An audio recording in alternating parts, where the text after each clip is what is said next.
During the height of the COVID crisis, what we recognized as a global community was that while our global food systems held up pretty well, regional and local food systems lacked agility. And as a result, we saw across the globe failing food systems from a regional and local level where farmers were impacted, grocery store shelves were empty, and particularly in developing countries, food prices were higher.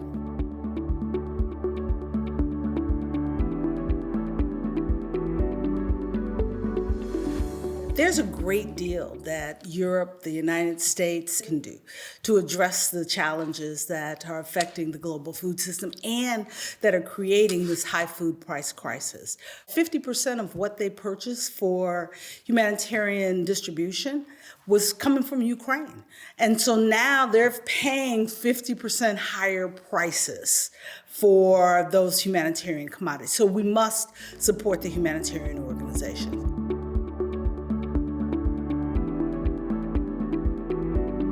We must invest in preemptive humanitarian response. 40% of what is produced in sub-Saharan Africa is lost today because of lack of access to logistics, the refrigerated trucks, the storage, the warehousing, the retail spaces that will allow for what is produced on the farm to ultimately to be sold to consumers at an affordable price.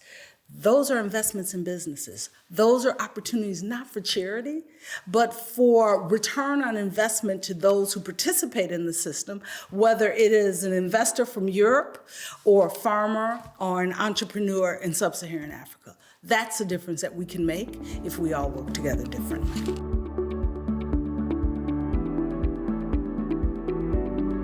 We have the multilateral institutions, the World Bank, the IMF, that were created just for these types of crises.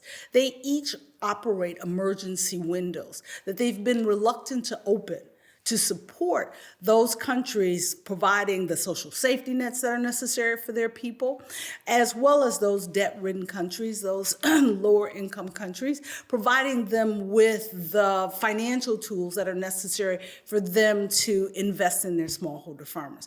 The G7, the EU, the US, we all sit on the boards of those organizations. We can catalyze their actions in a way that will make a difference for these countries before it's too late.